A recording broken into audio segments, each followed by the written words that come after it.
Baik, secara umum yang Mm-mm. akan kita kaji adalah sirah nabawiyah, Mm-mm. sejarah kehidupan baginda Nabi Muhammad SAW. Mm-mm.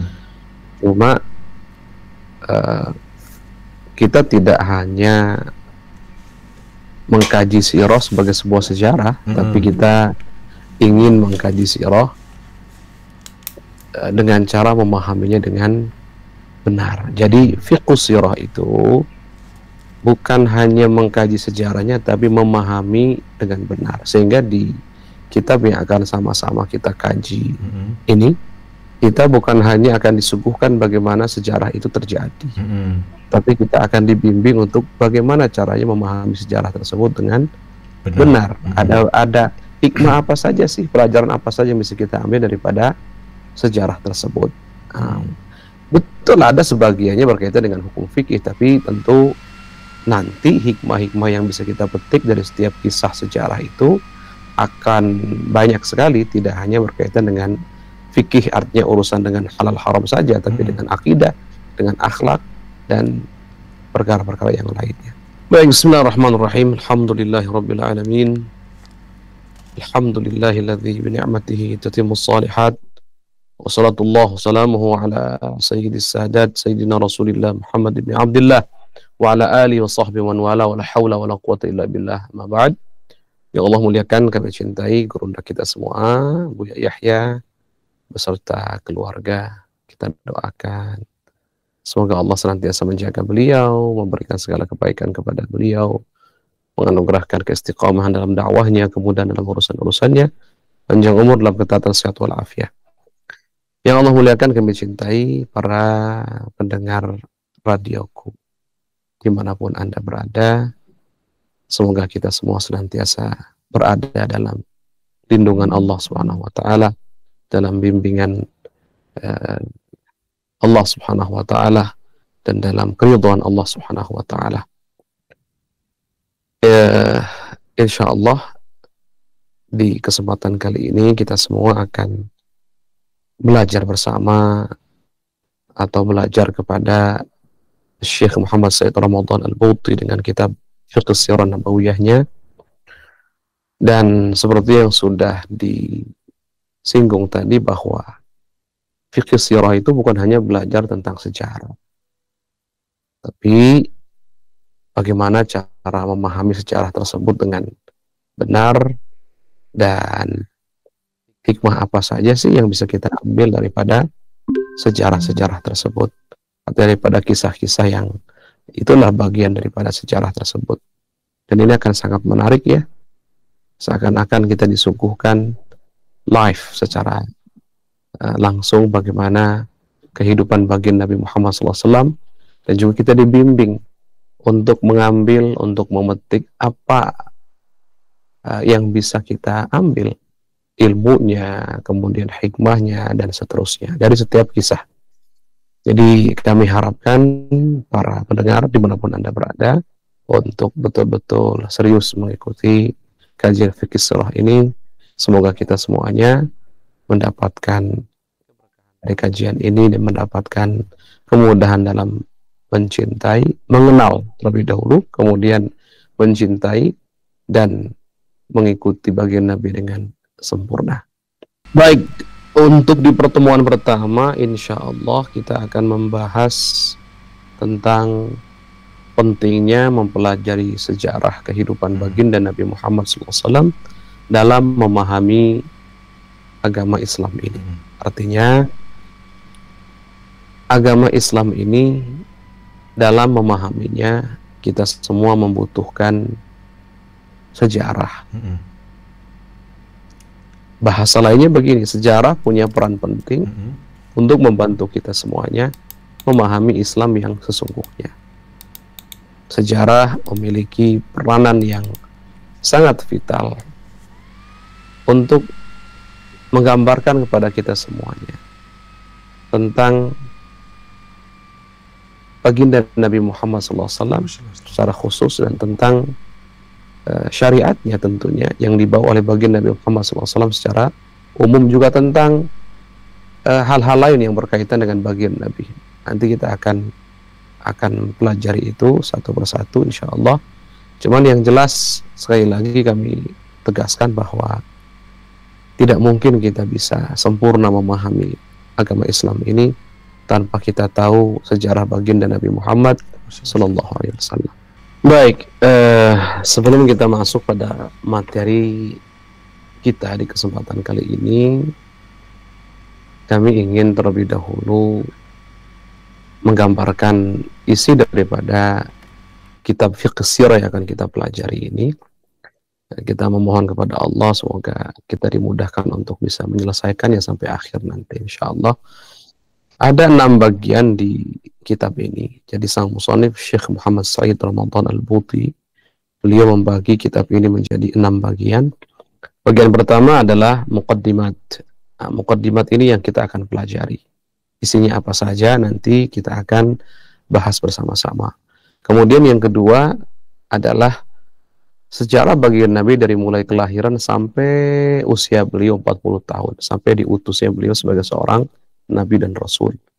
Bagian yang ketiga sejarah yang itu dimulai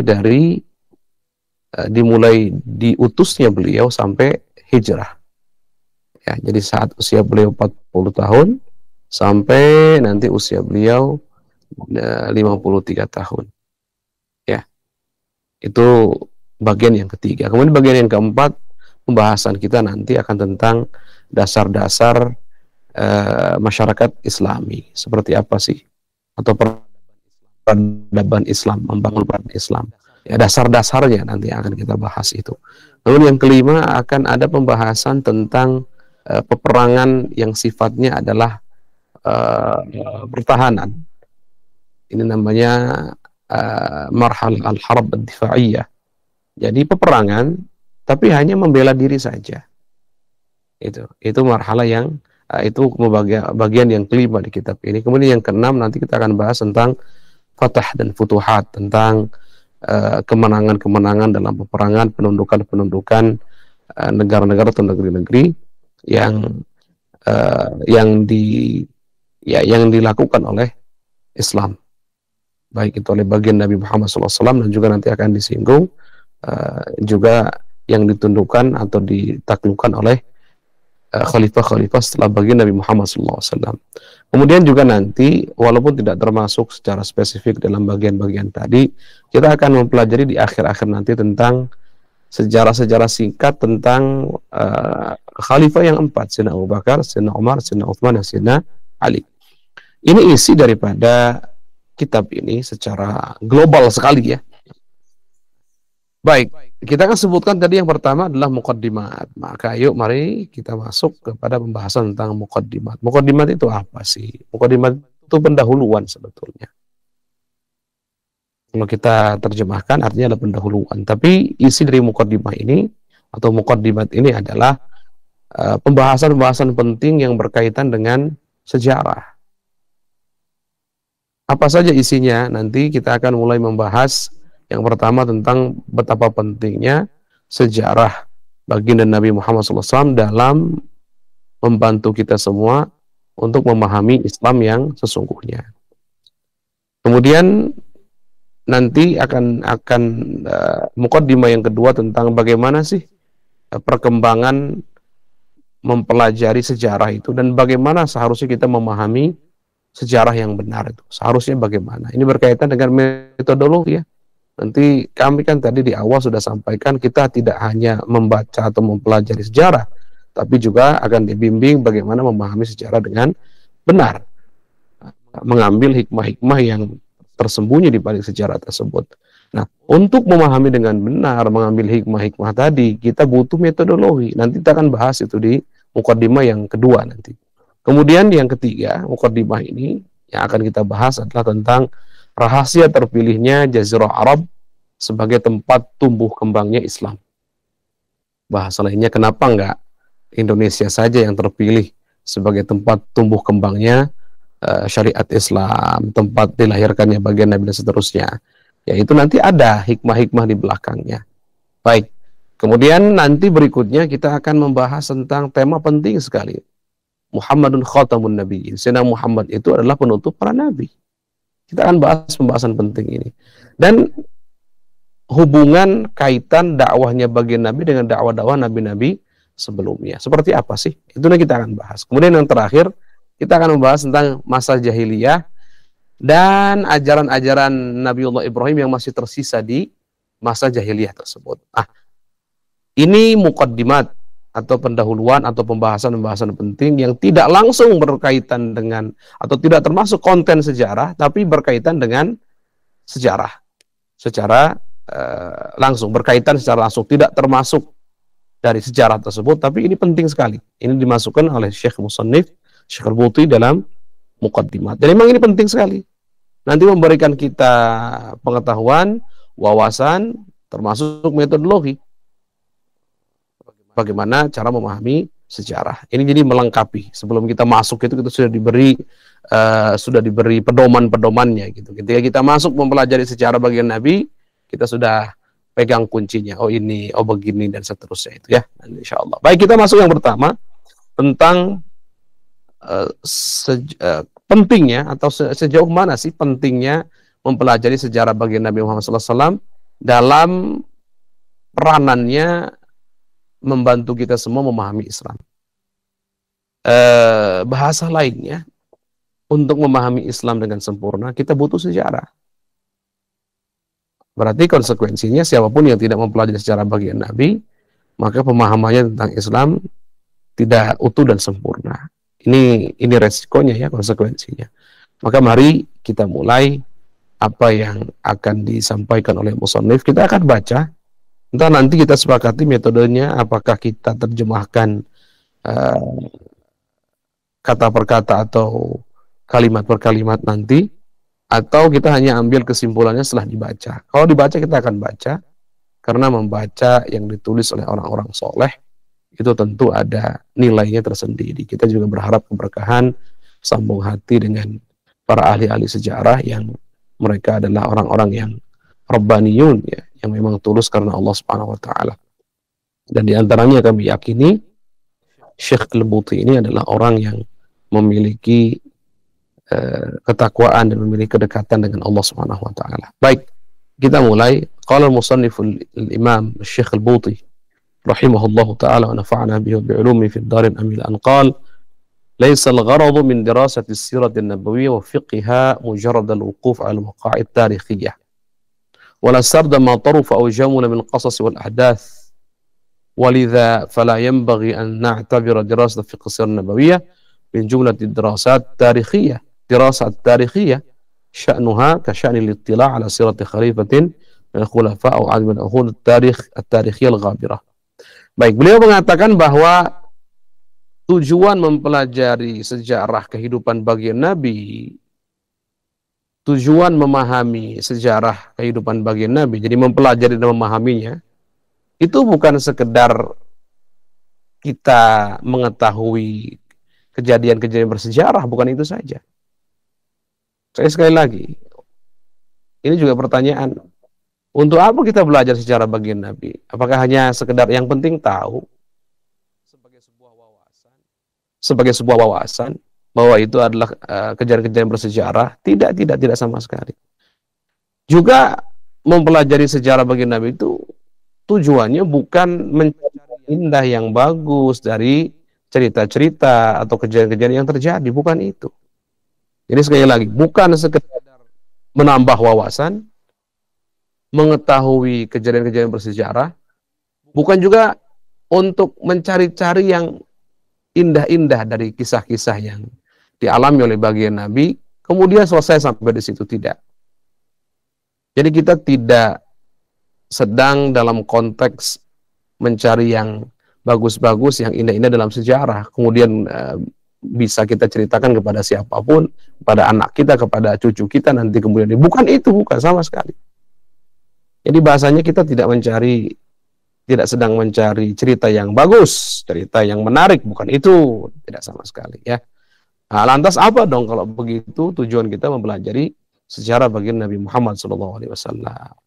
Nah, ini nanti akan dijawab oleh Syekh Al-Buti. Yang jelas, beliau mengingatkan kita tidak seharusnya menganggap mempelajari sejarah itu atau dan juga memahami secara otomatis seperti mempelajari sejarah-sejarah pada umumnya. Ini berbeda jauh. Seperti kita mempelajari sejarah khalifah atau pemimpin-pemimpin masa lalu yang itu terjadi di masa lampau. Bukan sama sekali, bukan seperti itu. Ini sebelumnya kita pertegas dulu ya, sebelum kita masuk kepada, kalau begitu apa tujuan kita mempelajari sejarah baginda Nabi. Nah, sebelum kita masuk ke situ, poin kita bisa sampaikan dari minimal paragraf yang pertama ini adalah, yang pertama, jangan pernah samakan sejarah baginda Nabi dengan sejarah-sejarah selain baginda Nabi Muhammad SAW. Dan jangan pernah, yang kedua, jangan pernah menganggap tujuan mempelajari sejarah baginda Nabi itu untuk mencari yang indah-indah, menarik-menarik dari kisah-kisah yang pernah dialami oleh baginda Nabi. Tidak sama sekali. Juga jangan pernah menganggap bahwa belajar sejarah hanya untuk menambah wawasan. Sejarah baginda Nabi, sirah maksudnya. Nanti kita singkat saja ya sejarah baginda Nabi dengan kata sirah, sudah. Supaya memudahkan kita dalam menjelaskan dan juga menyingkat. Karena kalau kita sebutkan sejarah kehidupan baginda Nabi itu kan ada beberapa kata ya. Tapi kalau kita sebut sirah saja kan lebih singkat supaya memberikan waktu kita lebih luas untuk penjelasan-penjelasan yang poin-poin yang lainnya. Baik. Kalau gitu apa dong? Kalau kita tidak boleh menganggap sirah nabawiyah kemudian fikih sirahnya juga sebagai sejarah pada umumnya, kalau kita tidak boleh menganggap bahwa belajar sejarah itu tidak boleh dijadikan hanya ngambil yang indah-indahnya saja. Kalau kita juga tidak boleh menganggap bahwa belajar sirah itu hanya untuk menambah wawasan. Terus apa dong tujuannya? Baik. Kita lanjutkan dan dijawabnya di sini, wa innamal gharadu minha, dan sesungguhnya tujuan daripada mempelajari dan memahami sejarah atau sirah ini, an yatasawwar al-muslim wal haqiqah al-islamiyah, agar seorang muslim mendapatkan gambaran tentang hakikat Islam yang sesungguhnya. Fi majmu'iha mutajassidatan fi hadits Rasulullah sallallahu alaihi wasallam. Secara umum, gambaran syariat Islam itu bisa kita lihat dan berwujud di dalam kehidupan baginda Nabi Muhammad SAW. Tentunya kehidupan baginda Nabi itu kan di situ, itulah syariat Islam. Maksudnya gimana kalau kehidupan baginda syariat Islam? Iya, di saat kita mengkaji sejarah, maka di sela-sela pengkajian kita terhadap sejarah tersebut, kita akan melihat seakan-akan syariat Islam itu ada di situ atau nampak jelas di situ. Ba'dan fahimah mabadi wa qawaid wa ahkam yang sebelumnya kita sudah fahami syariat Islam itu sebagai sebuah prinsip ataupun kaidah-kaidah ataupun hukum-hukum hanya ada di benak kita saja. Jadi begini, selama ini kan kita sudah belajar akidah contohnya. Belajar akidah itu kan yang kita pelajari adalah poin-poin pentingnya, prinsip-prinsipnya, hukum-hukumnya ya, gitu kan. Kita sudah belajar tentang ilmu fikih, ya, mulai dari taharah, salat dan seterusnya, ibadah, muamalat, munakahat dan seterusnya. Kita pelajari itu semuanya. Tapi yang kita pelajari kan sebagai sebuah teori saja, teori yang itu tempatnya ada di benak kita begitu. Nah, berbeda saat kita mempelajari sejarah.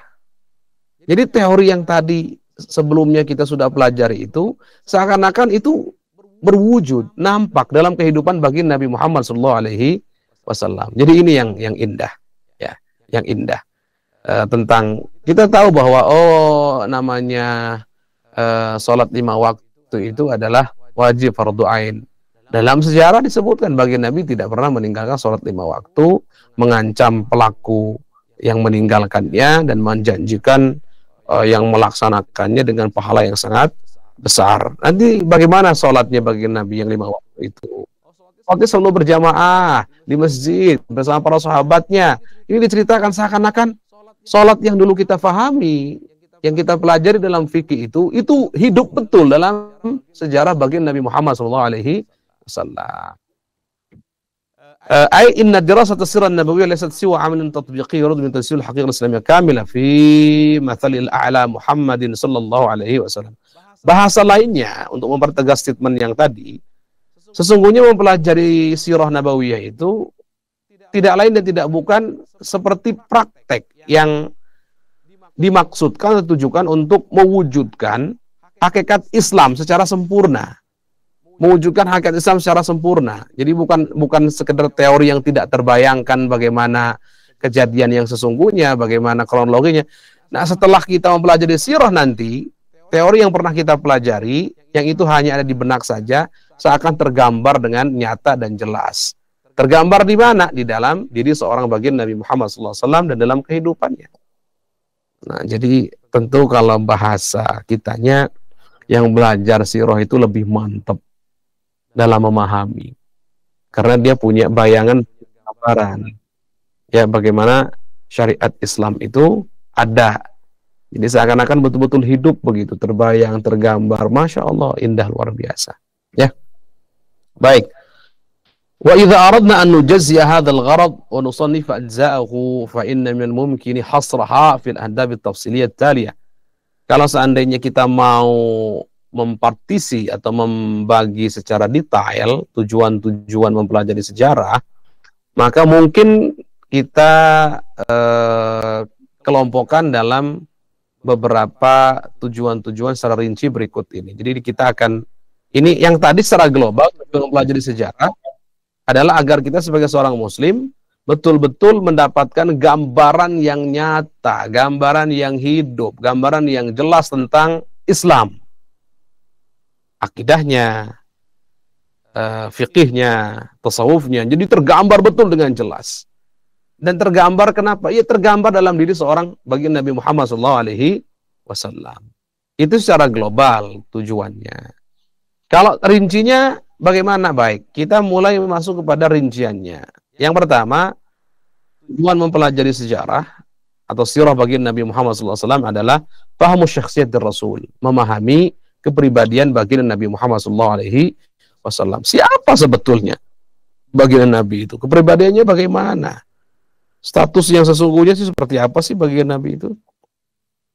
Gitu ya. Min khilali hayati wa dhurufil lati 'asha fiha. Dari sisi kehidupannya. Dari sisi keadaan-keadaan yang waktu itu baginda Nabi hidup di masa itu.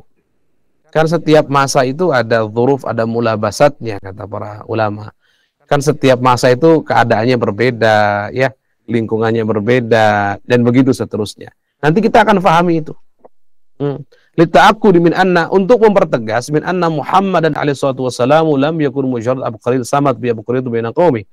Untuk mempertegas bahwa sesungguhnya bagian Nabi Muhammad SAW itu bukan sekedar orang yang cerdas, orang yang hebat, yang kecerdasan dan kehebatannya menjadi masyhur, terkenal di antara kaumnya. Walakinnahu qabla dzalika rasulun ayyadahu Allah biwahyin min 'indi wa taufiqin min ladunni. Tapi sebelum itu semuanya, baginda Nabi Muhammad SAW itu adalah seorang rasul utusan Allah yang Allah perkuat status kerasulannya dengan wahyu dari Allah Subhanahu wa taala dan taufik dari Allah Subhanahu wa taala. Begini maksudnya. Nanti kita akan mengetahui dari sejarah yang akan kita pelajari bersama-sama tentang kepribadian inti seorang baginda Nabi. Maksudnya bagaimana? Kita mendengar bahwa baginda Nabi itu adalah orang yang cerdas. Bahkan tidak ada orang yang lebih alim, lebih cerdas daripada baginda Nabi. Urusan kealimannya baginda Nabi kan bersabda, "Ama wallahi inni la'alamukum billah." Dan Allah Subhanahu wa taala pun berfirman, "Wa 'allamaka ma lam takun ta'lam wa kana fadlullahi 'alaika." Dan seterusnya. Artinya menunjukkan bahwa yang paling alim, paling tinggi keilmuannya adalah baginda Nabi. Paling cerdas jangan tanya, adalah baginda Nabi. Kita tahu itu. Dan ini diakui bukan hanya oleh kaum muslimin yang notabene-nya adalah sebagai pengikut baginda Nabi. Ini diakui oleh orang-orang non-muslim sekalipun yang membaca sejarah, kemudian betul-betul mencari kebenaran. Mereka ngaku, wah, Nabi Muhammad itu, atau mereka kan tidak akui ya, Nabi, sosok Muhammad itu sosok yang cerdas, sosok yang pandai, cerdik dalam segala hal, termasuk dalam mengatur peperangan dan seterusnya, termasuk dalam mengurus masyarakatnya, termasuk dalam mengurus rumah tangganya, termasuk dalam segala hal. Mereka mengakui itu. Cuma sejarah akan membuktikan fakta itu benar, tapi fakta itu yang tadi cerdas, pintar dan seterusnya itu, cerdik ya, piawai dan seterusnya itu, fakta itu sebetulnya dibangun di atas satu hakikat. Apa itu? Bagian Nabi itu adalah seorang Nabi dan Rasul, sehingga bisa cerdasnya Masya Allah, bisa pinternya Masya Allah. Jadi begitu. Jadi ini perbedaan nanti antara kita kaum muslimin dengan kaum orientalis dan seterusnya itu, misionaris dan seterusnya itu, bahkan kaum yang tidak beragama sama sekali. Mereka mengakui bagaimana bagian Nabi hebat dan cerdas. Cuman bedanya kalau mereka mengakui sisi kehebatannya saja, tidak sampai ke kehebatan tersebut sebetulnya bersumber dari kenabian.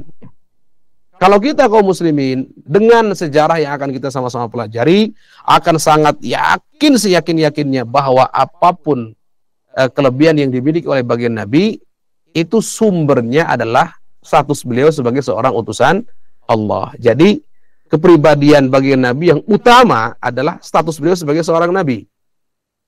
Kemudian karena beliau ini menjadi seorang Nabi utusan Allah, akhirnya Allah Subhanahu wa taala sempurnakan akhlaknya, sempurnakan kemampuannya, artinya sempurnakan sisi-sisi yang lainnya, termasuk Allah sempurnakan fisiknya. Jadi kesempurnaan akhlak, kesempurnaan kecerdasan, kesempurnaan kepiawaian dalam mengatur siasat atau ngurus perkara, ngurus masyarakatnya, ngurus rumah tangga dan seterusnya, itu muncul dari status beliau sebagai seorang Nabi. Nanti ini akan kita betul-betul temukan dalam sejarah.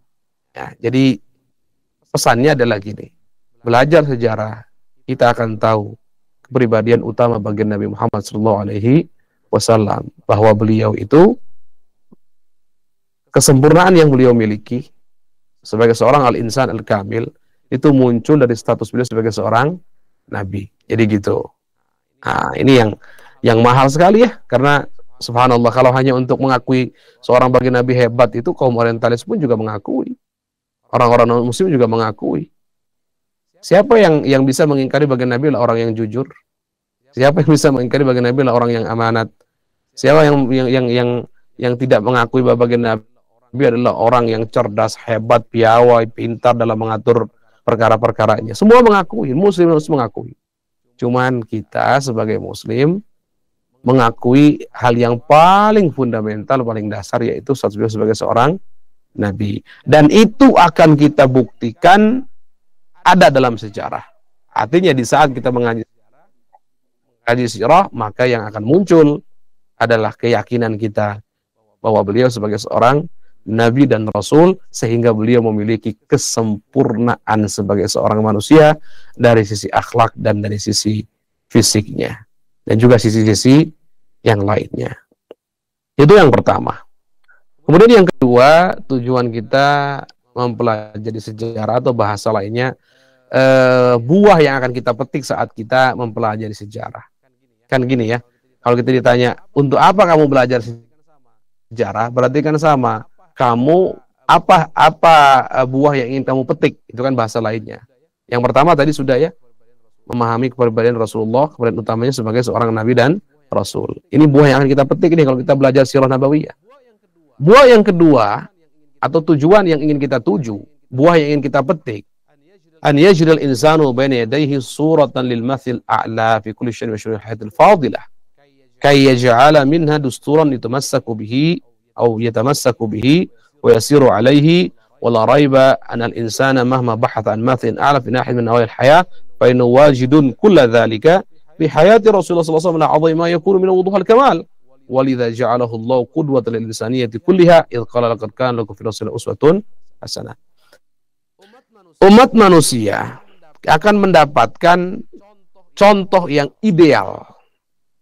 Jadi contoh yang sangat ideal, yang levelnya paling tinggi, contoh yang paling ideal gitu, yang nomor satu sudah dalam segala hal yang baik-baik. dalam segala sisi kehidupan. Yang baik-baik, yang mulia-mulia, kalau nyari contoh ada pada diri baginda Nabi Muhammad SAW. Kalau sudah kita tahu, tinggal kita jadikan dustur, jadi jadikan undang-undang pedoman bagi kita yang kita pegangi, yang kita pegang erat-erat dan kita jalankan begitu. Dan tidak diragukan lagi yang mempelajari sirah pasti akan tahu dan yakin bahwa seorang manusia saat dia mencari contoh, mencari pedoman, mencari petunjuk ya untuk mendapatkan kemuliaan dalam hidup, dalam sisi apapun, dari sisi manapun kehidupan tersebut, maka dia akan dengan mudah menemukan contoh tersebut ada pada diri baginda Nabi Muhammad Sallallahu Alaihi Wasallam. Betul-betul ada. Ya, nanti sebagai seorang pribadi yang baik ada dalam diri baginda Nabi, ayah yang baik ada dalam diri baginda Nabi, sebagai seorang pemimpin yang baik ada dalam diri baginda Nabi, sebagai seorang pedagang yang baik ada dalam diri baginda Nabi. Sebutkan sebagai apa ada dalam diri baginda Nabi. Contoh yang baik dan sempurna. Ini diantara buah yang akan kita petik di saat kita mempelajari sirah nabawiyah. Jadi kita tuh nggak capek, nggak pusing, nggak harus riset dulu, penelitian dulu, pencarian dulu, sehingga harus capek. Nggak gampang. Tinggal kita ngaji sirah nabawiyah, kita akan temukan bagaimana baginda Nabi itu betul-betul sebagai qudwah, sebagai contoh. Oleh karenanya Allah Subhanahu Wa Taala mempertegas makna ini dalam Al-Quran. Laqad kana lakum fi rasulillahi uswatun hasanah. Sungguh telah ada di dalam diri Rasulullah SAW uswatun hasanah, contoh yang baik. Contoh yang baik itu dalam semua sisi ya. Dalam semua sisi. Ini yang hebat, yang luar biasa. Ya Rabb, ya Masya Allah. Inilah baginda Nabi Muhammad SAW. Semua contoh baik ada dalam diri beliau. Bukan hanya sebagai contoh ya. Kita kan bisa misalkan kita mencontoh orang yang dermawan misalkan gitu ya. Oke, kita contoh orang dermawan. Ini sebagai contoh. Mungkin tetangga kita, orang tua kita dermawan. Kita bisa mencontoh orang-orang ini. Tetangga, orang tua. Guru kita dermawan. Tapi ingat bagian Nabi itu surah a'la. Surah lil mathil a'la. Contoh yang paling tinggi, paling sempurna. Ini bedanya. Bukan sekedar contoh, tapi memang ada kesempurnaan di situ. Dalam kedermawanan, ingat. Ya Rabb, baginda Nabi itu dalam hal kedermawanan jangan tanyalah. Para sahabat mengatakan ajwadan nas. Ajwadan nas, orang yang paling dermawan. Jangan tanya. Kemudian sebuah kisah ya, supaya kita tidak melulu tentang teori. Ini kan teori ya. Kisah ini dalam sebuah hadis sahih, baginda Nabi itu suatu ketika datang ke bagian Nabi atau mendapatkan harta yang begitu banyak dari Bahrain.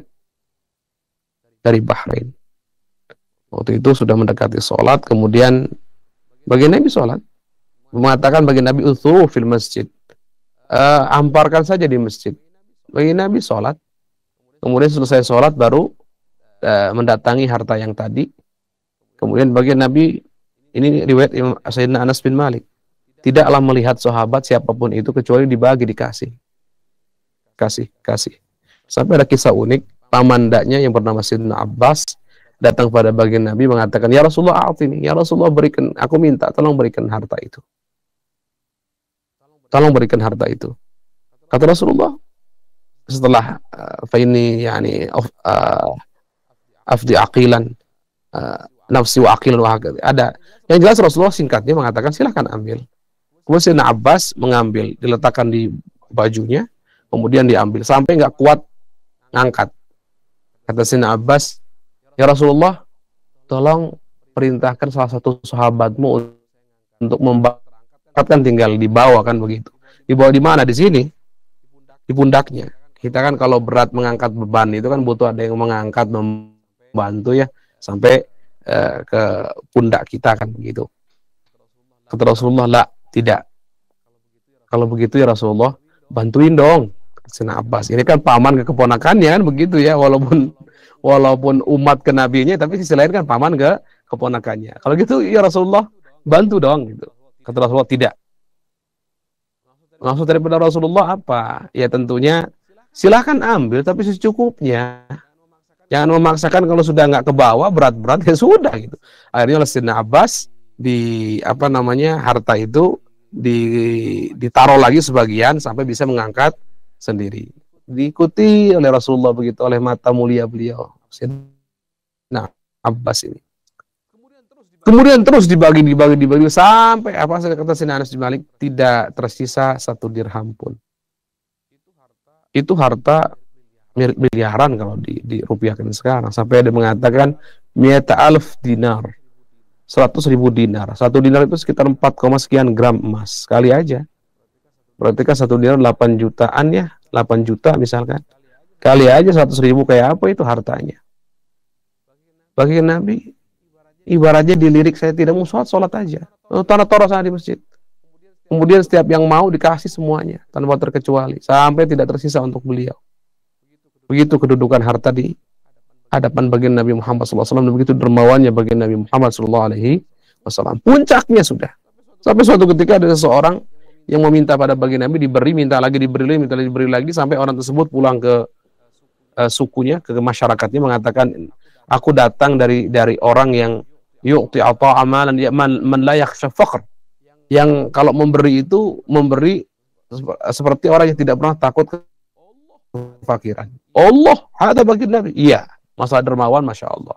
Nah, suatu ketika juga bagi Nabi pernah mendatangi Sayyidina Bilal, kemudian Sayyidina Bilal bin Abi Rabah menyuguhkan pada baginda Nabi kurma. Nabi kaget, kurma dari mana ini? Kok, kata Sayyidina Bilal, aku menyimpannya untukmu ya Rasulullah. Ya Allah, apa kata Rasulullah? Anfiq bilalan wala takhsha min dhil arsy iqlala. Keluarkan, infakkan di jalan Allah semuanya. Jangan takut fakir. Semuanya punya Allah, sudah, jangan takut fakir. Baginda Nabi begitu. Luar biasa. Jadi contoh sudah. Silakan sebutkan kemuliaan apa, maka contohnya ada dalam diri baginda Nabi. Silakan contohkan. Ya Masya Allah. Ini baginda Nabi Muhammad SAW. Nanti kita akan dapatkan contoh-contoh itu. Penting makanya. Ya Allah, indah banget ya kalau sudah kenal baginda Nabi itu, kemudian benar-benar sampai bisa mengikuti Allah. Sampai kata para ulama kan begitu. Kenali, maka kamu akan jatuh cinta. Kalau sudah jatuh cinta, maka kamu akan sangat mudah mengikuti baginda Nabi, bahkan dengan sempurna. Kalau sudah sempurna mengikuti baginda Nabi, maka kamu akan mendapatkan kebahagiaan di dunia, kebahagiaan di akhirat. Nah, belajar sirah itu kan pertama kenal dulu deh. Kalau sudah kenal baginda Nabi, akan cinta pada baginda Nabi. Nanti kalau sudah cinta, akan sempurna dalam mengikuti. Kalau sudah sempurna mengikuti, kenapa kok sempurna mengikuti? Karena Rasulullah itu sempurna dalam segala hal. Kalau kita mengikuti Rasulullah, sempurna juga kita. Kalau sudah begitu, bahagia di dunia, bahagia di akhirat. Dia ahli surga yang berjalan di atas bumi. Maka belajar sejarah ini, atau ngaji sejarah ini wasilah kita semua untuk bahagia di dunia, bahagia di akhirat yang sesungguhnya. Hanya tinggal syaratnya tolong dipenuhi. Ya diamalkan. Baik. Ini yang kedua ya. Kemudian yang ketiga, buah yang akan kita dapat adalah an yajhal insanu fi dirasati sirati alaihi salatu wassalam ma yu'inu ala fahmi kitabillahi wa tadhuqi ruhi wa maqasidihi. إذ إن كثير من آيات القرآن إنما تفسر وتجليها الأحداث التي مرت برسول الله صلى الله عليه وسلم ومواقفه صلى الله عليه وسلم منها. Baik. Buah yang ketiga akan didapatkan oleh orang yang mempelajari sejarah baginda Nabi adalah memahami, atau sejarah tersebut akan membantunya untuk memahami kitabullah, Al-Quran. Bukan hanya memahami maknanya, tapi merasakan manisnya makna-makna yang terkandung dalam Al-Quran tersebut. Memahami betul-betul maksud dan tujuan daripada ayat per ayatnya itu. Nah, kenapa seperti itu? Atau ayat-ayat Qur'annya itu? Karena memang banyak sekali ayat-ayat Al-Quran yang penjelasan lengkapnya ada di dalam hadis-hadis bagian Nabi, ada di dalam sejarah-sejarah bagian Nabi Muhammad SAW. Jadi gitu. Ayat tertentu turun. Ayat Quran itu kan memiliki keistimewaan, diantaranya kata-katanya sedikit tapi maknanya luas. Sehingga kita-kita yang memang orang-orang awam yang kebodohan ini butuh penjelasan lebih, butuh ada yang menggamblangkan. Nah, terkadang penjelasan itu ada dalam hadis tadi sebagian Nabi, ada dalam sejarah baginda Nabi. Jadi yang mempelajari sejarah akan mudah memahami Al-Quran. Itu aja deh simpelnya. Bukan paham sekedar ngerti maknanya, tapi betul-betul akan menjiwainya, merasakan betul kenikmatan memahami makna tersebut. Allah, la ilaha illallah. Indah begitu ya Allah. Nanti detailnya kita akan bahas dalam sejarah nanti insyaallah saat kita mempelajari sirah itu. Baik, kemudian yang keempat, an yatajamma 'ala al-muslim min khilal dirasati sallallahu alaihi wasallam akbaru qadrin min al-thaqafah wal-ma'arif al-islamiyyah as-sahihah. Kemudian kita akan mendapatkan dari sisi di saat kita mempelajari sirah ini mendapatkan pengetahuan, wawasan yang sangat luas tentang Islam, yang sangat besar tentang Islam. Ini wawasan yang menyeluruh ya, yang menyeluruh nanti kita bahas. Sawa'un maka min mutalibil aqidah, baik itu yang berkaitan dengan akidah, awil ahkam atau hukum, awil akhlak atau akhlak. Jadi akidah, fikih ataupun akhlak. Jadi kita akan menambah wawasan secara otomatis. Idz la raiba anna hayatu alaihi wasallam innama hiya surah mujassadah nayrah li majmu'i mabadi al-Islam wa ahkam.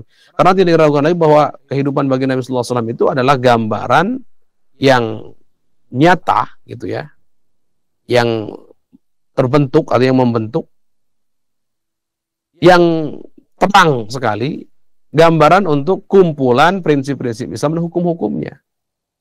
Jadi seakan-akan semua tentang Islam itu ya sudah itu bagian Nabi. Kalau kita mempelajari bagian Nabi maka mempelajari Islam.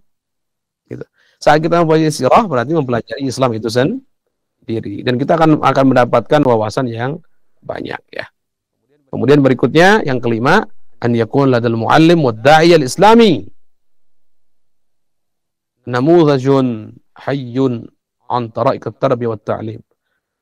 Buah yang akan kita dapat ini terkhusus untuk para muallim, untuk para guru, untuk orang tua, untuk para dai. Apa itu? Kita akan dapat contoh yang hidup tentang cara-cara mendidik dan mengajar. Kenapa? Falaqad kana Muhammad sallallahu alaihi wasallam mu'alliman nasihan wa murabbiyan fadilan. Karena bagi Nabi itu adalah seorang muallim, seorang guru, nasih yang tulus ngajari muridnya. Wa murabbiyan ahli tarbiyah, mendidik, membersihkan dari karakter-karakter yang tidak baik. Membersihkan hati dari penyakit-penyakitnya. Fadilan, yang unggul. Lam ya'lu juhdan fi talamusi ajdad turuq salihah ila kulli min at-tarbiyah ta'lim khilala mukhtalafi marahil da'watih.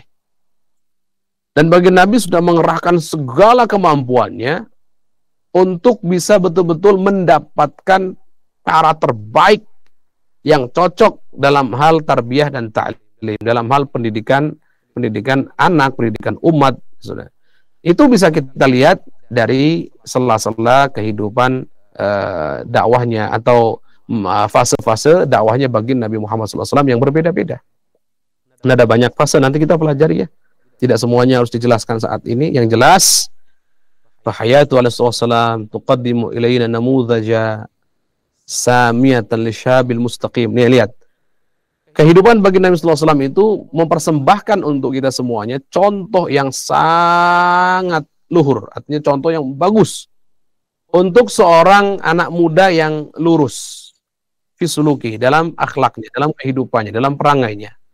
Jadi kalau ada di antara kita pengen jadi anak muda yang lempeng, yang lurus gimana? Ada dalam kehidupan bagian Nabi. Contohnya ada di situ. Dan bukan hanya contohnya, tapi cara untuk mendidik dan membentuk karakter yang lurus itu juga ada. Al-amin ma'aqami wa ashabihi. Al-amini ma'aqami wa ashabihi. Nah, yang amanat dalam atau amanat kepada kaumnya dan pada teman-temannya. Kama tuqaddimu, artinya pemuda yang lurus istiqomah dalam perangainya, yang amanat, yang jujur, tulus kepada siapa? Masyarakat dan para teman-temannya itu. Kama tuqaddimun namudhaj ar-ra'i 'ala al-insani ad-da'i ila Allah bil hikmah wal mau'izatil hasanah. Sebagaimana kehidupan baginda Nabi itu mempersembahkan untuk kita semuanya contoh yang begitu indah. Untuk siapa? Untuk dai, untuk para juru dakwah. Bil hikmah, dengan hikmah, dalam menyeru itu dengan hikmah, wa mau'izatil hasanah. Hikmah itu apa sih? Meletakkan sesuatu pada tempatnya, itu hikmah. Kalau obat itu dosisnya tepat, itu hikmah. Ini simpelnya ya, supaya kita gampang memahami. Hikmah itu gimana sih? Bukan hikmah itu yang ahli hikmah. Bukan ahli hikmah yang suka ngedoa, ngasih air. Bukan itu. Kami ini bukan dalam konteks merendahkan siapapun, tidak. Tidak ya, nanti ada hukumnya sendiri. Kalau hikmah itu gimana? Nanti ada. Itu tidak sedang membahas itu. Maksudnya hikmah di sini adalah hikmah meletakkan sesuatu pada tempatnya, hikmah memberikan sesuatu sesuai dengan dosisnya. Nah, ini yang dimaksud dengan hikmah. Wal mau'izatil hasanah, dan dengan mau'izah hasanah. Ya, mau'izah hasanah tidak perlu diterjemahkan ya, kita semua tahu. Jadi seorang dai itu perlu hikmah itu.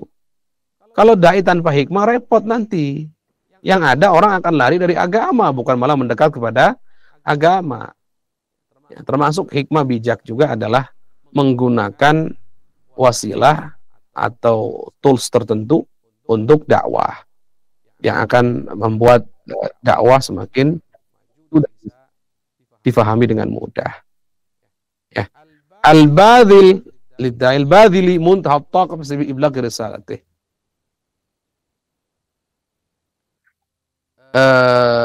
Yang mengerahkan seluruh kemampuannya untuk atau dalam rangka menyampaikan risalah baginda Nabi Muhammad SAW. Jadi bagaimana sih contoh itu ada dalam diri baginda Nabi. Wa rais ad-daulah yasusul amura bi hikmatin balighah. Dan juga contoh yang nyata untuk seorang pemimpin negara dalam hal mengatur urusan-urusannya dengan cerdik, dengan hikmah yang tinggi. Oleh zauj al-mithali fi husni muamalati. Dan juga bagi Nabi mempersembahkan kepada kita semuanya contoh bagaimana untuk menjadi seorang suami yang baik, yang diidam-idamkan oleh istrinya. Istrinya mengidamkan apa sih? Suami yang baik dalam hal bermuamalah, sayang, cinta, tutur katanya lembut, peduli, dan begitu seterusnya. Tinggal berguru pada bagian Nabi, selesai. Walil abi fi hunuwi atifatih. Dan juga sirah ini mempersembahkan kepada kita semuanya contoh yang sangat sempurna untuk menjadi seorang ayah yang dipenuhi dengan kasih sayang. Ingat, kami belajar dari gurunda kita Buya Yahya, kalau kamu disegani, tapi segannya anakmu itu karena takut kepadamu, kamu jangan bangga, justru itu kekuranganmu. Yang baik itu anak segan kepada kita karena hormat, respek, cintanya kepada kita. Nah, bagi Nabi itu dalam mendidik anak-anaknya sebagai seorang ayah, sangat disegani, dimuliakan. Tapi bukan karena bagi Nabi itu menakutkan. Bukan, tapi karena justru saking lembutnya, saking indahnya, semua menghargai. Makanya Syekh Al-Buti di sini, Masya Allah, rahimahullah, cerdas sekali. Beliau mengatakan, walil abi, contoh untuk menjadi seorang ayah yang baik, dijelaskan, fi hunuwi atifatih, dalam kasih sayang, berbagi kasih sayang, menyayangi anaknya. Tidak tahu ya, ini sedikit ya kisah. Ada seorang sahabat namanya Al-Aqra' bin Habis. Kemungkinan Al-Aqra' bin Habis ini adalah seorang Badawi ya, orang Arab yang tinggal di perkampungan. Yang mana orang-orang Badawi itu kan terkenal dengan cuek dan acuhnya. Cuek dan acuhnya. Memang begitu tabiat orang-orang yang tinggal di perkampungan Arab ini zaman dulu, cuek, acuh. Sampai-sampai ke anak pun tidak pernah mencium anaknya. Sampai ada selain Al-Aqra' bin Habis ada yang lain, ada yang mengatakan beliau itu sendiri. Ya, ada yang punya 10 anak tidak pernah anaknya satu pun dicium. Nah, Sayyidina Al-Aqra' bin Habis ini kaget melihat baginda Nabi mencium cucunya. Kok bisa gitu? Kok bisa? Dan baginda Nabi menjelaskan itu kasih sayang. Itu kelemah lembutan seorang ayah kepada anaknya, kakek pada cucunya. Kaget beliau. Ya Masya Allah. Sayyidina Umar bin Khattab. Ya Masya Allah. Sebelum masuk Islam, beliau adalah orang yang begitu tegas. Dan termasuk ketegasan itu saat beliau bermuamal dengan anaknya. Tapi di saat masuk Islam, beliau bisa bercanda dengan anaknya sambil berguling-guling. Ketika ditanya apa yang menjadikanmu seperti ini, wahai khalifah, beliau menjawab al-Islam. Islam maksudnya bagian Nabi Muhammad sallallahu alaihi wasallam. Lembut. Ini luar biasa ini. Kita tinggal, ayo mari kita belajar semuanya. Dan mari kita juga bukan hanya belajar untuk mengetahui, tapi belajar untuk mempraktekkan. Ma'atafriqun daqiq minal huquq wal wajibat likulli minaz zawja wal aulad. Yang hebatnya, bagi Nabi itu mencontohkan pada kita bisa membagi dengan pembagian yang sangat detail antara hak dan kewajiban anak dan istri. Ini sangat sulit sekali. Orang biasa sangat sulit. Mana yang hak anak, mana hak istri. Mana kewajiban anak, mana kewajiban istri. Detail bagi Nabi mencontohkan pada kita. Wal qail harbi al-mahir was siyasi as-sadiq al-muhannaq wal muslim al-jami' fi diqqatin wa 'adl baina wajib at-ta'abbud. Nah, ini dulu. Juga sebagai contoh untuk seorang pemimpin perang, panglima perang itu yang cerdas, yang hebat dalam menyusun strategi peperangannya, ya, yang tulus, yang paripurna dalam hal kemiliteran, dalam hal menyusun siasat perang. Cerdas begitu ya. Ini contoh ada pada baginda Nabi. Baginda Nabi dalam peperangan Uhud saja 50 orang naik ke gunung sana yang kita kenal dengan Jabal Rumah, ya. Dan baginda Nabi mewasiatkan ada yang turun dari gunung ini apapun yang terjadi. Ingat ke sahabat baginda Nabi. Dan Masya Allahnya, ya Allah berikan kemenangan di awal. Walaupun tidak bisa kita katakan kalah kaum muslimin saat itu, ya hanya memang Allah uji karena sebagian daripada pasukan-pasukan kaum muslimin yang ditugaskan untuk memanah di atas gunung tadi itu tidak mengikuti perintah baginda Nabi. Ijtihad mereka bukan tidak sengaja untuk tidak mengikuti, enggak. Kalau dikatakan seperti itu salah. Para sahabat itu bukan sengaja untuk tidak mengikuti yang turun dari gunung itu. Karena waktu itu dianggap kaum muslimin sudah menang. Sehingga mereka semuanya berkumpul, berbaur begitu. Dikira udah selesai perang itu. Padahal kalau belum dinyatakan perang betul-betul selesai, harusnya memang beliau-beliau jangan sampai turun di Jabal Uhud. Itu luar biasa bagi Nabi ngatur. Seandainya itu tetap terjadi, kaum muslimin tidak akan terpukul mundur saat itu, tidak akan banyak korban. Ya. Baik, kita lanjutkan. Dan juga contoh untuk seorang muslim al-jami' yang lengkap, diqqatin wa 'adl. Bahkan secara detail begitu, baina wajib ta'abbud wa tabattul li rabbih wal mu'asyarah al-faqihah al-latifah alaihi wa ashabi. Lihat, bagi Nabi itu mencontohkan untuk kita semua menjadi seorang muslim yang bisa membagi kewajibannya, membagi tugasnya yang begitu detail dan adil antara kewajiban ibadah kepada Allah dan kewajiban jatah keluarga bersama keluarga yang indah, penuh dengan kelemah lembutan dan seterusnya. Juga jatah dengan teman-teman. Ada Rasulullah. Ini Rasulullah. Bahkan Rasulullah ya. Majlis Rasulullah itu kan dikatakan oleh para ahli sejarah, kalau Rasulullah sudah ngomong berbicara, para sahabat itu diam semuanya. Seakan-akan ka'anna ala ru'usihim thair. Seakan-akan diam seperti pepohonan yang dihinggapi oleh burung. Maksudnya begini, seandainya burung ada di kepalanya, maka burung tersebut nggak akan terbang karena saking khusyuknya. Tapi jangan salah, bagi Nabi itu muasyarah muamalahnya tetap saja dalam majlis juga ada candanya. ada membuat tertawa dan seterusnya. Ada suatu ketika ya, ini memang Masya Allah, ada baginda Nabi itu pernah bercerita tentang penduduk surga yang apapun yang diinginkan sudah ada. Tapi kata baginda Nabi, nanti ada dari penduduk surga itu yang minta sama Allah supaya diizinkan bercocok tanam. Jadi aneh ya, subhanallah. Jadi sudah ada semuanya, sudah siap, bahkan nggak perlu ngomong, aku mau ini, nggak perlu. Baru kerentek hati saja, keinginan di hati, itu sudah ada yang diinginkan di hadapannya. Itu kan surga hebatnya.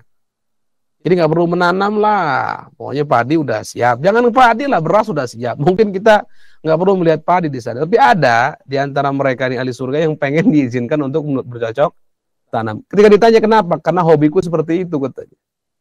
Hobiku seperti itu. Nah ada seorang Badui kalau tidak salah yang angkat tangan, ya Rasulullah, kalau seperti itu katanya, itu yakin kaum muhajirin kaum ansor, karena mereka itu hobinya adalah bercocok tanam. Kalau kami yang Badui katanya, kan kami nggak pernah tahu bagaimana caranya bercocok tanam. Ini membuat Rasulullah tertawa dan sahabat lain juga tertawa. Jadi indah, Rasulullah itu subhanallah indahnya luar biasa. Indahnya luar biasa. Bahkan bercanda dengan sahabatnya. Ada, ya Allah, kisah luar biasa. Ada seorang sahabat fakir. Beliau biasa berjualan di salah satu jalan Madinah Munawwarah, berjualan. Kemudian beliau saat itu mengamparkan dagangannya, dan Rasulullah itu dari belakang beliau mengendap-endap begitu. Kemudian ditutup matanya oleh Rasulullah dari belakang. Tandanya Rasulullah indah. Siapa ini? Siapa ini? Ini siapa? Ini siapa? Kata orang-orang sekitarnya, jangan bertau begitu. Itu Rasulullah. Oh, kalau udah tahu begitu, langsung punggungnya tuh didekatkan ke Rasulullah, biar nempel begitu ke Rasulullah. Apa kata Rasulullah? Ayo siapa yang mau beli budak ini? Budak kan dulu masih ada perbudakan ya. Siapa yang mau beli budak ini? Siapa yang mau beli budak? Kata sahabat ini mengatakan, ya Rasulullah, idzan tajiduni kasidan. Ya Rasulullah, kalau begitu sepertinya aku nggak laku ya Rasulullah. Kata Rasulullah, walakinnaka indallahi lasta bikasid. Akan tetapi sebetulnya artinya kamu di hadapan Allah itu mahal. Kamu mungkin tidak laku, mahal. Coba bagaimana candanya Rasulullah. Luar biasa indah. La ilaha illallah Muhammadur Rasulullah. Kita sangat lalai dalam upaya untuk mengenal Rasulullah, sehingga wajar kalau di kehidupan kita kok banyak masalah dan seterusnya itu. Kok kayaknya problem satu aja sudah, kayaknya dunia mau kiamat dan seterusnya. Kemudian ya kemungkinan juga itu ditimbulkan dari kita yang memang jauh daripada petunjuk bagian Nabi Muhammad SAW. Ya, semua dari kaum muslimin ini kenal baginda Nabi, otomatis dia akan cinta baginda Nabi. Kalau dia cinta baginda Nabi, dia akan mudah untuk mengikuti baginda Nabi. Kalau sudah bisa mengikuti baginda Nabi dengan sempurna, demi Allah dia adalah orang yang sebetulnya dia ahli surga, berjalan di atas bumi. Orang yang indah hidupnya, indah dalam keadaan nikmat, artinya senang akan indah, dalam keadaan sedih pun akan terasa indah. Indah hidupnya.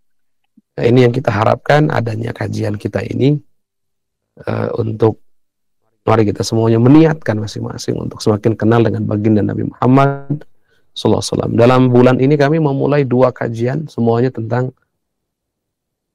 sirah baginda Nabi. Yang satu sirah, yang satu syama'il. Ini upaya kita semua insya Allah ya, untuk lebih mengenal baginda Nabi, agar hidup kita semakin indah, semakin indah, semakin indah.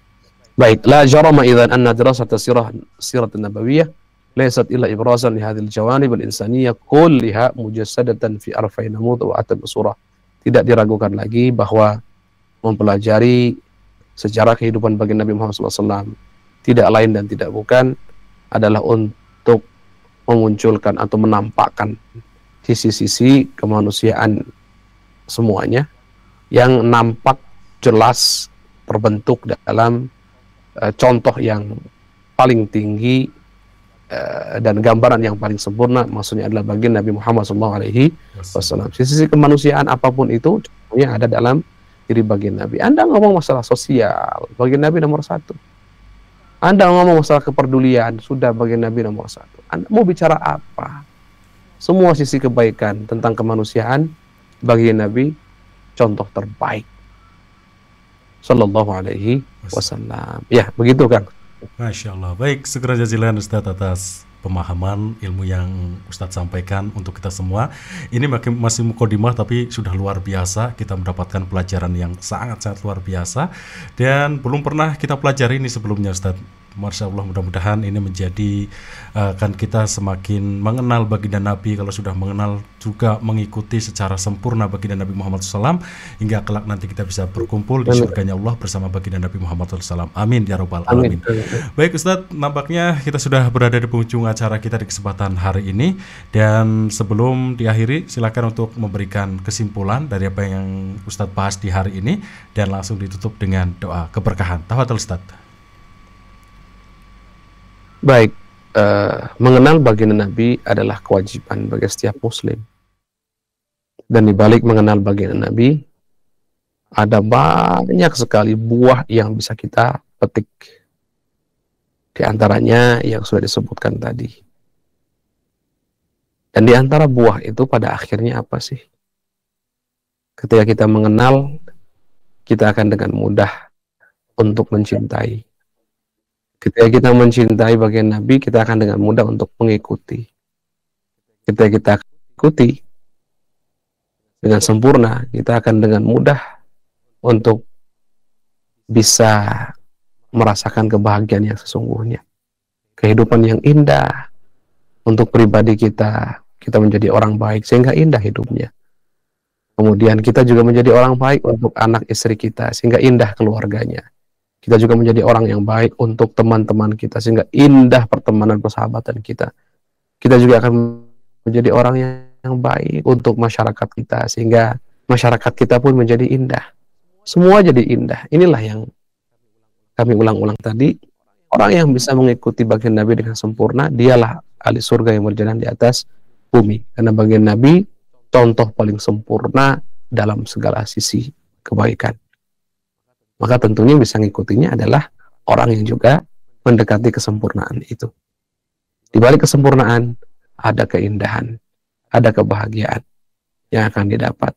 Dan semoga Allah Subhanahu wa taala menganugerahkan kita semuanya mampu untuk mengenali, mencintai, mengikuti dengan sempurna, dan Allah anugerahkan kepada kita semua untuk buahnya, yaitu kita semua mendapatkan kebahagiaan di dunia, kebahagiaan di akhirat.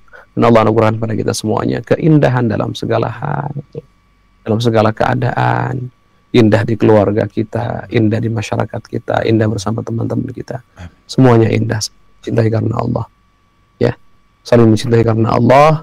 Dan Allah anugerah kita panjang umur dalam ketaatan nasihat wal afiyah, wafat dalam keadaan husnul khatimah, ala hadiniyah wa la kulli salih al-Fatihah.